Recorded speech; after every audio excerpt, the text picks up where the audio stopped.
Bien, nous allons enchaîner rapidement. Donc, nous avons proposé de réagir aux propos du président Ibrahim Boubacar Keïta, président malien, tel qu'il s'est exprimé tout à l'heure devant le Parlement européen. Nous le faisons donc Jean-Jacob Bicep et moi-même en tant que député européen, bien sûr, et nous avons demandé à Moussa Agassahid, qui est le porte-parole du MLNA en Europe, de venir aussi apporter sa réaction aux propos du président Keïta. En introduction, donc, avant de céder la parole à Jean-Jacob puis à Moussa, moi je voudrais dire que le voyage du président Keïta en Europe, depuis maintenant quelques jours, puisqu'il était à Paris en fin de semaine dernière, n'était pas démarré, je veux dire, commencé sous les meilleurs auspices. Il y a à Bamako aujourd'hui un refus de poursuivre le dialogue qui avait été ouvert à Ouagadougou. Les accords qui ont été signés à Ouagadougou prévoyaient, dans les 60 jours qui suivent l'élection du président Keïta, et maintenant cela fait 4 mois qu'il a été élu, donc les délais sont largement consommés, qu'il devait y avoir une table ronde de négociation sur le statut futur de l'Azawad, dans le cadre du respect de l'intégrité des frontières, mais aussi dans le cadre du respect des attentes et des droits du peuple de cette région du Nord Mali. Cette réunion et cette négociation n'a pas été ouverte, et au lieu de ça, on assiste à une montée en puissance d'un discours belliciste à Bamako, dont le président Keïta, du moins à son arrivée en France, s'était fait l'écho. Je dois dire qu'aujourd'hui, son discours était quand même un peu plus modéré, même s'il n'a pas réellement permis de déceler une volonté politique réelle d'ouvrir les négociations qui sont nécessaires. Alors, nous, ce que nous voulons rappeler simplement, c'est que la situation en Mali, depuis l'intervention française,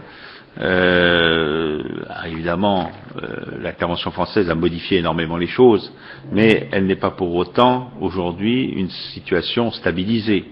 On a vu que, d'abord, les islamistes étaient toujours très présents et très puissants, puisque l'enlèvement de 2 journalistes français, un attentat suicide aussi à Ménaka, sont des actes graves et des actes qui ne peuvent être commis que si on a une structure véritablement forte.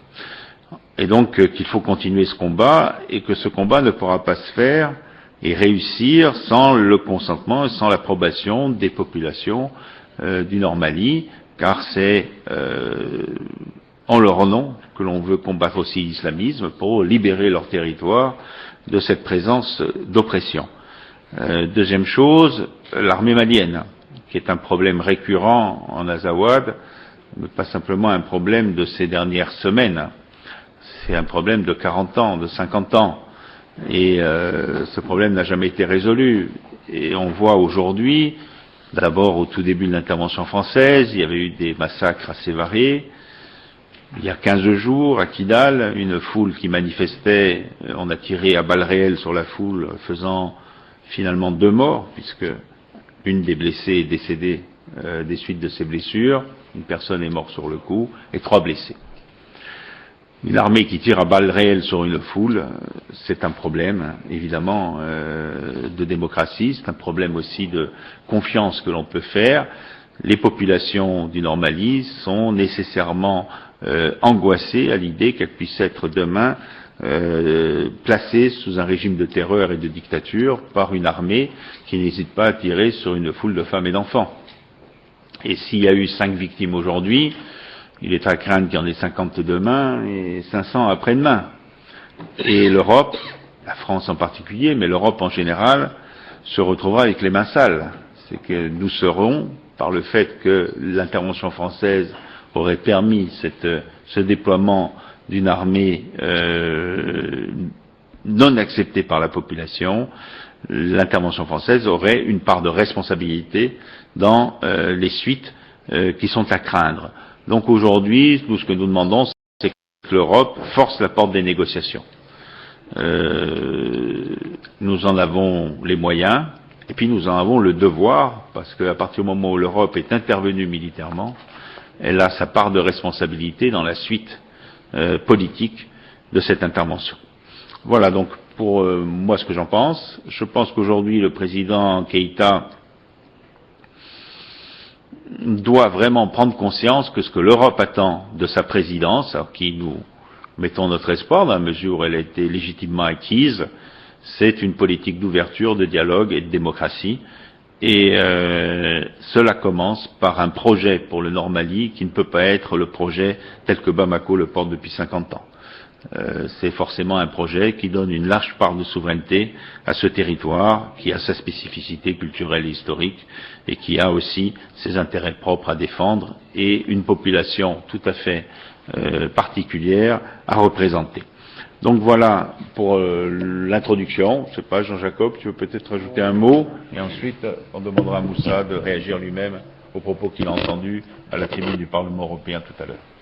Oui, je voudrais réagir, surtout que je suis membre de la Commission des droits de l'homme et que, en tant que telle, la situation actuelle au Mali n'est pas satisfaisante au regard des droits des minorités.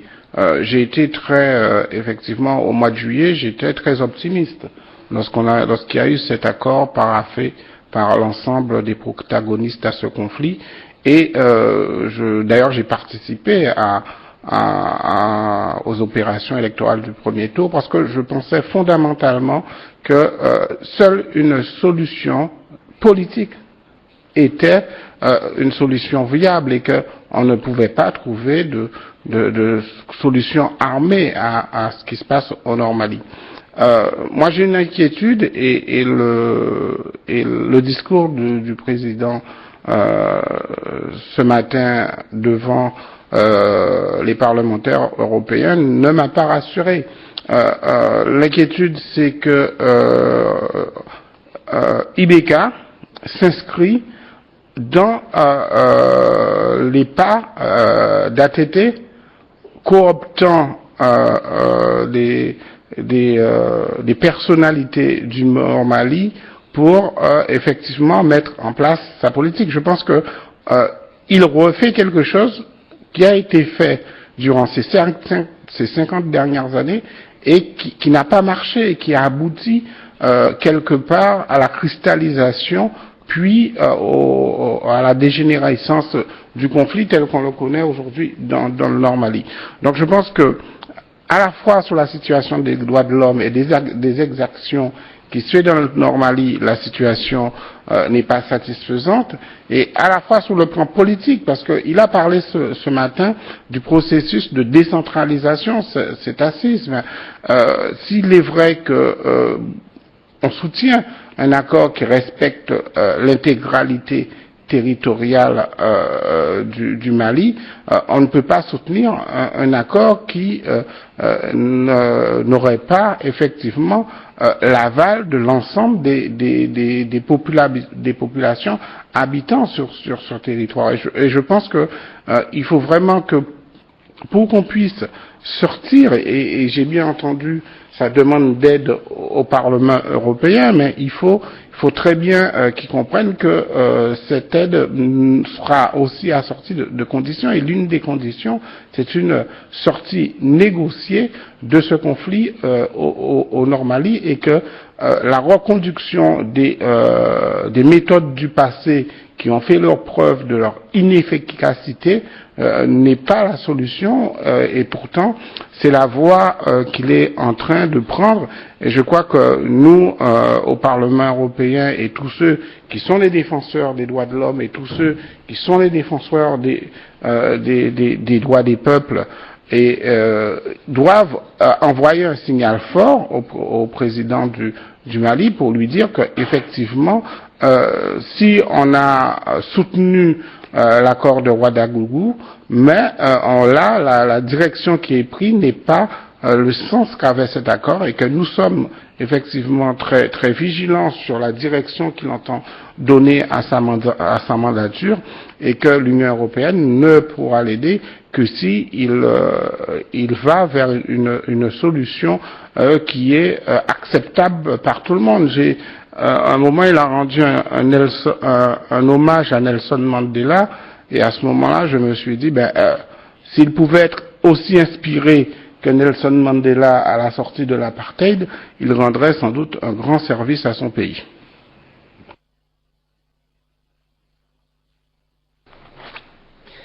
Merci beaucoup. Merci infiniment à ce Parlement et surtout à vous, Monsieur Alfonsi et Monsieur Biceps, et aussi à Monsieur et tous ceux qui Iñaki, voilà, Iñaki, et tous ceux qui ne sont pas là. Je pense à José Bové, je pense à tant d'autres qui nous ont soutenus, qui ont soutenu les Azawadiens dans leur recherche de leurs droits, de la reconnaissance de leurs droits et surtout dans la reconnaissance tout simplement du droit à la vie. C'est tout simplement ce que les Azawadiens, quand je parle d'Azawadiens, comprenez que l'Azawad, c'est ces territoires que certains appellent le nord du Mali, mais qui n'a été rattaché qu'à la veille des indépendances de l'Afrique. Sur ce territoire habitent des Keltamachek, autrement dit des Touaregs, mais aussi des Arabes, des Peuls, des Songhai et autres. Et le mouvement national de libération de l'Azawad que je représente en Europe ne demande que le droit à l'autodétermination du peuple multiethnique de l'Azawad. Et si nous sommes arrivés à défendre ces droits par d'autres moyens que les moyens pacifiques et les moyens démocratiques, c'est tout simplement que devant, nous n'avions plus d'autre choix et que en face, comme vous l'avez tous compris, ce qui s'est passé au Mali n'était pas de la démocratie. C'était tout sauf de la démocratie. Et c'est ce que nous continuons d'entendre, même si on peut voir par-ci, par-là, de temps en temps, des mascarades, des aberrations qui répètent le passé. Quand nous entendons les discours d'Ibrahim Boubacar Keïta ce matin, ça nous rappelle encore la voix de tous ceux qui l'ont précédé, et notamment le dernier avant lui. Je veux parler d'Amadou Toumani Touré. Et dans les discours d'IBK, d'Ibrahim Boubacar Keïta ce matin, on sent encore le déni, tout simplement. Le déni d'existence, le déni d'une réalité. Et il n'a pas fait cas du fait que ne serait-ce que le 28 novembre dernier, comme le disait si bien M. Alfonsi tout à l'heure, des soldats de l'armée malienne ont ouvert le feu sur des femmes, des enfants et des jeunes qui manifestaient pacifiquement, faisant 5 victimes, dont 2 décédées, dont une femme enceinte, et une autre qui décède à la suite de ses blessures parce qu'elle a reçu 7 balles dans le corps. Il n'a pas fait cas aussi que la semaine dernière a été découvert non seulement le charnier de Diago, près de Kati, mais aussi, là c'était des militaires qui ont été découverts à Diago, mais à Tombouctou, la semaine dernière, nous avons découvert un charnier de civils tués par l'armée malienne. Et tant que ces exactions continuent dans le déni, tant que ces aberrations du passé, tant que on ne reconnaît pas le droit d'existence du peuple de l'Azawad, tant qu'on ne nous permette pas de nous exprimer et de dire notre vérité et de participer à la construction d'une paix durable qui se fait dans le respect mutuel, malheureusement, nous allons toujours à des recommencements.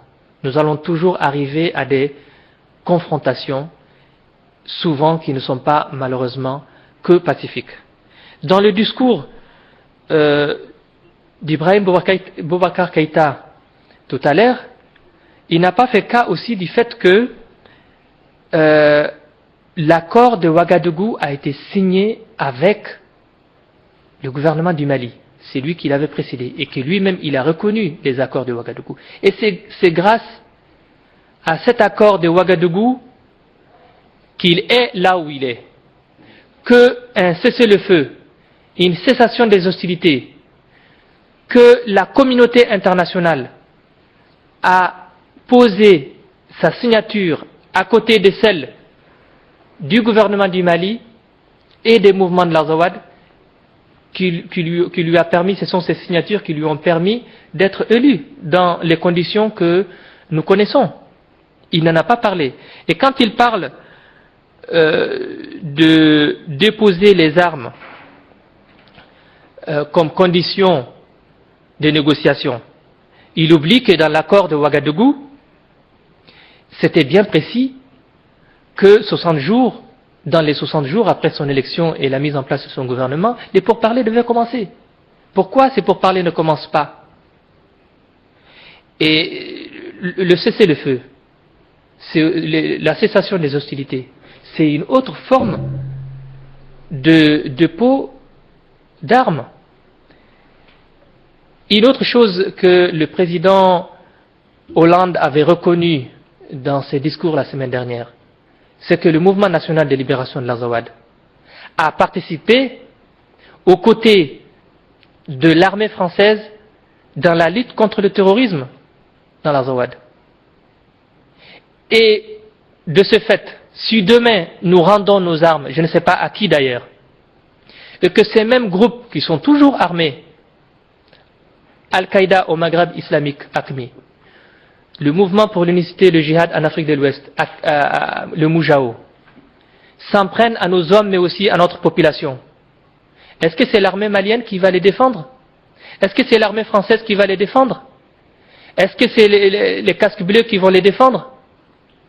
Ils ne les défendent même pas en temps de paix, à plus forte raison dans cette situation que nous traversons actuellement. Donc nous pensons qu'il faut d'abord trouver une solution politique au conflit qui passe par une négociation qui puisse aboutir à un accord qui tienne compte des aspirations du peuple multiethnique de l'Azawad à s'autogérer pour que nous puissions savoir comment nous allons continuer ensemble ou pas. Parce que si aujourd'hui nous sommes dans cette situation, c'est parce que en 50 ans, Bamako n'a pas su trouver, tout simplement n'a pas su trouver la volonté politique et les actes qu'il faut afin que nous puissions vivre en paix et de façon démocratique.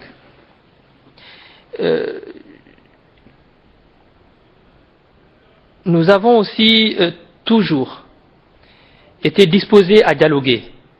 Et aujourd'hui, le problème principal qui se passe avec le nouveau gouvernement, c'est comme les autres aussi, c'est aussi le manque de volonté. Et là, je rappelle que quand il parle de dépôt d'armes, le dépôt d'armes vient dans un processus de paix, suite à un accord, et il y a ce que l'on appelle, dans le cas des conflits similaires, le DDR, désarmement, démobilisation et réinsertion. Et on ne peut pas sauter les étapes. Une fois qu'il y a un accord, on peut participer, on peut mettre en place ces processus, mais pas avant.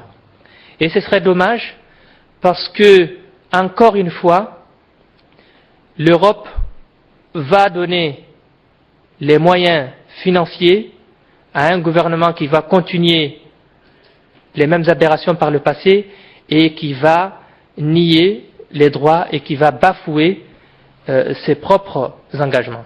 C'est ce qui est le cas de l'accord de Ouagadougou. Juste, je rappelle que aussi, dans le cadre de l'accord de Ouagadougou, les prisonniers, suite au conflit, tenus par Bamako devraient être libérés et ils ne sont toujours pas libérés. Il y a quelques-uns qui ont été libérés, mais ceux qui ont été arrêtés depuis le 18 juin dernier sont plus nombreux que ceux qui ont été relâchés. Alors qu'il y a un cessez-le-feu. Il y a un accord qui dit qu'il ne devait pas avoir d'exaction ni d'arrestation non justifiée.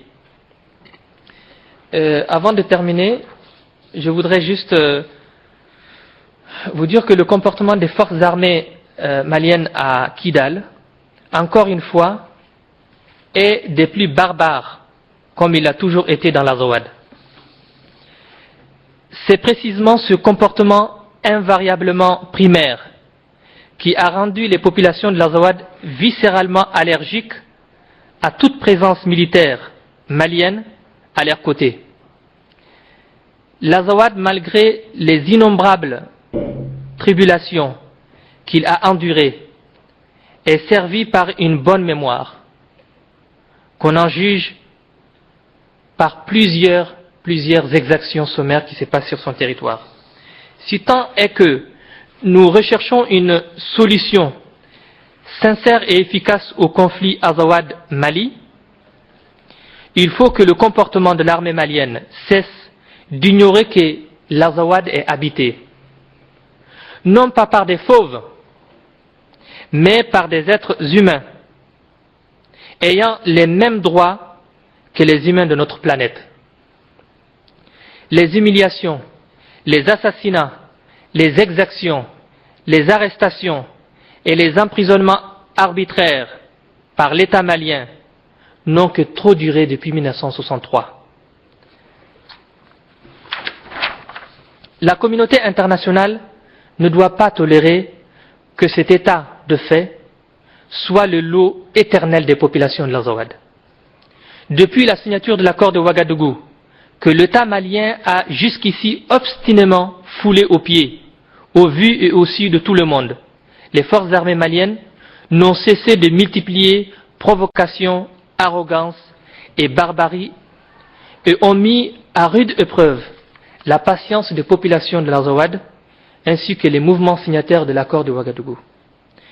Nous rappelons à la communauté internationale et au Mali lui-même que toute patience a des limites. Aussi, nous demandons instamment, encore une fois, à la communauté internationale de mettre un terme à toutes ces complaisances porteuses des plus grands risques de compromettre le processus de sortie des crises à peine amorcé avec 1001 difficultés de part et d'autre. Et pour finir, je vous remercie beaucoup de nous donner encore une fois cette opportunité, parce que pendant que je vous parle, il y a une manifestation à Kidal en hommage aux martyrs de l'Azawad, en hommage à ceux qui sont en train de donner leur sang pour que ce droit d'existence, ce droit à l'autodétermination puisse enfin être accepté. Merci beaucoup. Bien. Très bien, merci pour ces excellentes analyses. Est-ce que quelqu'un aurait une question ou une intervention complémentaire? Si tel n'est pas le cas, un mot pour conclure, Jean-Jacob, ou ce n'est pas nécessaire? Eh bien, donc, à suivre, car je pense que la question de l'actualité dans cette partie du monde